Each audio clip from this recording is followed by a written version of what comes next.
When lilacs last and the dooryard bloomed.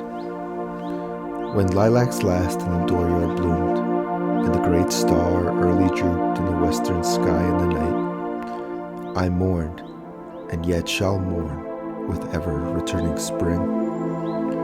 O ever-returning spring, Trinity sure to me you bring, lilac blooming perennial, and drooping star in the west, and thought of him I love. O powerful western fallen star, O shades of night, O moody tearful night, O great star disappeared, O the black murk that hides the star, O cruel hands that hold me powerless, O helpless soul of me, O harsh surrounding cloud that will not free my soul.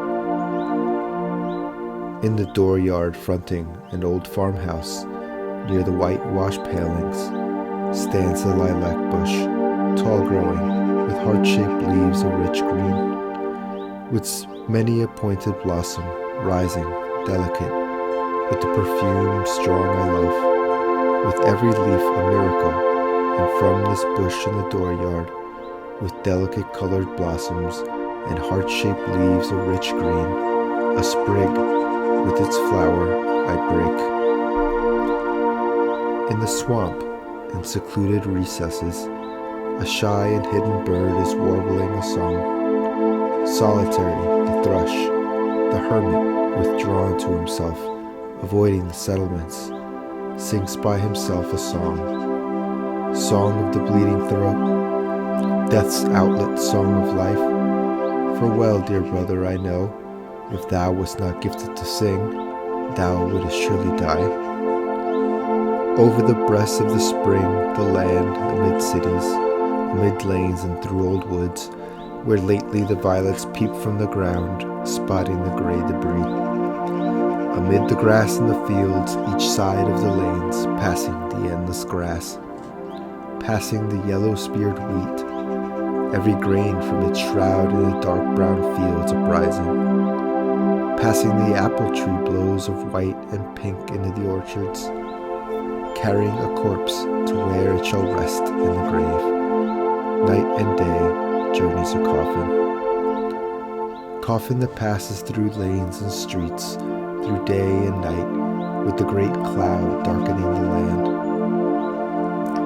With the pomp of the in-looped flags, with the cities draped in black, with the show of the states themselves as of cape-veiled women standing, with processions long and winding and flambeaux of the night, with the countless torches lit in the silent sea of faces and the unbared heads, with the waiting depot, the arriving coffin, and the somber faces, with dirges through the night, with the thousand voices rising strong and solemn, with all the mournful voices of the dirges poured around the coffin, the dim-lit churches and the shuddering organs, where amid these you journey, with the tolling bells' perpetual clang. Here, coffin that slowly passes, I give you my sprig of lilac.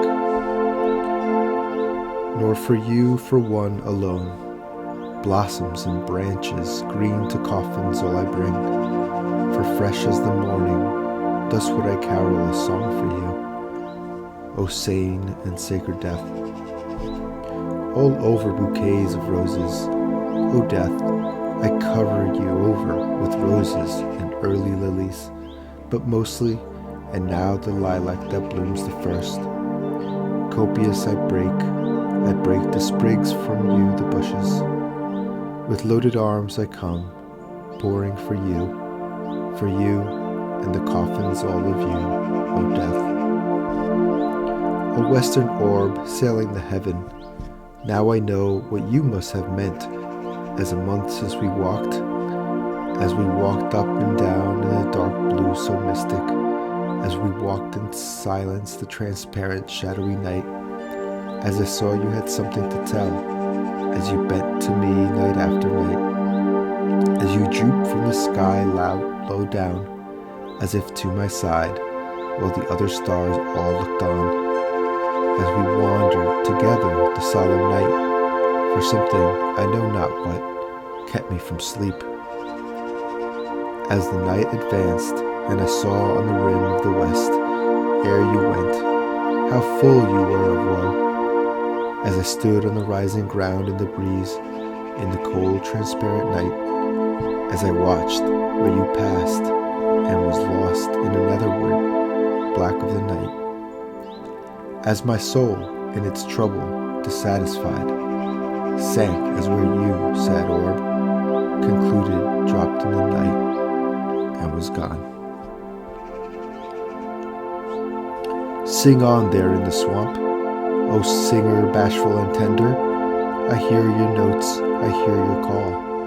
I hear, I come presently, I understand you. But a moment I linger, for the lustrous star has detained me. The star, my departing comrade, holds and detains me. Oh, how shall I warble myself for the dead one there I loved? And how shall I deck my song for the large sweet soul that has gone?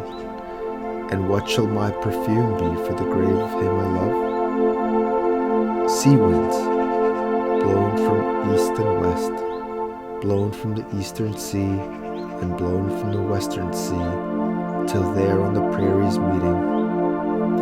These, and with these, and the breath of my chant, I perfume the grave of him I love.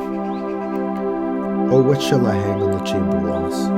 And what shall the pictures be that I hang on the walls, to adorn the burial house of him I love? Pictures of growing spring and farms and homes, with the 4th month eve at sundown, and the grey smoke lucid and bright, with floods of the yellow gold of the gorgeous, indolent, sinking sun, burning, expanding the air, with the fresh, sweet herbage underfoot, and the pale green leaves of the trees prolific. In the distance, the flowing clays, the breast of the river, with a wind dapple here and there, with ranging hills on the banks, with many a line against the sky, and shadows, and the city at hand, with dwellings so dense, and stacks of chimneys, and all the scenes of life, and the workshops, and the workmen, homeward returning. Lo, body and soul, this land, mighty Manhattan, with spires and the sparkling and hurrying tides and the ships, the varied and ample land, the south and the north in the light, Ohio's shores and flashing Missouri, and ever the far-spreading prairies covered with grass and corn. Lo, the most excellent sun, so calm and haughty, the violet and purple morn with just felt breezes, the gentle, soft-born, measureless light, the miracle spreading, bathing all the fulfilled noon. The coming eve, delicious, the welcome night, and the stars, over my cities shining all, enveloping man and land. Sing on, you gray-brown bird. Sing from the swamps, the recesses, pour your chant from the bushes, limitless out of the dusk, out of the cedars and pines. Sing on, dearest brother, warble your reedy song, loud human song with voice of uttermost woe.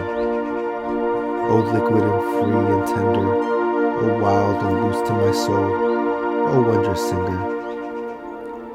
You only I hear, yet the star holds me, but will soon depart. Yet the lilac with mastering odor holds me.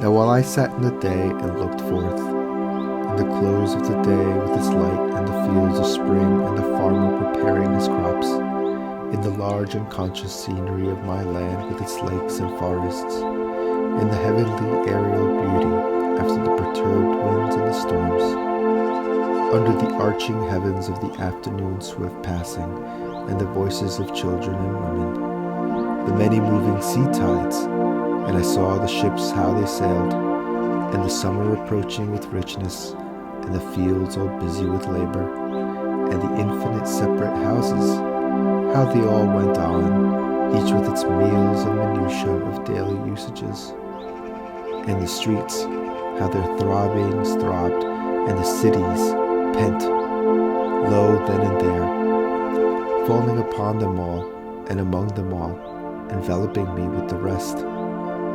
Appeared the cloud, appeared the long black trail, and I knew death, its thought, and the sacred knowledge of death. Then with the knowledge of death as walking one side of me, and the thought of death close walking the other side of me, and I in the middle as with companions, and as holding the hands of companions, I fled forth to the hiding, receiving night that talks not, down to the shores of the water, the path by the swamp in the dimness, to the solemn, shadowy cedars and ghostly pines so still. And the singer so shy to the rest received me, the gray-brown bird I know, received us comrades three, and he sang what seemed the carol of death, and a verse for him I love. From deep secluded recesses, from the fragrant cedars and the ghostly pines so still, came the carol of the bird. And the charm of the carol wrapped me, as I held, as if by their hands, my comrades in the night, and the voice of my spirit tallied the song of the bird. Death carol, come, lovely and soothing death, undulate round the world, serenely arriving, in the day, in the night, to all, to each, sooner or later, delicate death. Praised be the fathomless universe for life and joy, and for objects and knowledge curious, and for love, sweet love. But praise, praise, praise for the sure and winding arms of cool enfolding death. Dark mother, always gliding near with soft feet. Have none chanted for thee a chant of fullest welcome? Then I chanted for thee, I glorify thee above all. I bring thee a song that when thou must indeed come unfalteringly. Approach, strong deliveress. When it is so, when thou hast taken me, I joyously sing the dead, lost in the loving, floating ocean of thee, laved in the flood of thy bliss, O death. From me to thee glad serenades, dances for thee I propose, saluting the adornments and feastings for thee, and the sights of the open landscape and the high spread sky are fitting, and life and the fields and the huge and thoughtful night. The night in silence under many a star, the ocean, shore, and the husky whispering wave whose voice I know, and the soul turning to thee, O vast and well-veiled death, and the body gratefully nestling close to thee. Over the treetops I float thee a song, over the rising and sinking waves, over the myriad fields and the prairies wide, over the dense packed cities all, and the teeming wharves and ways. I float this carol with joy to thee, O death.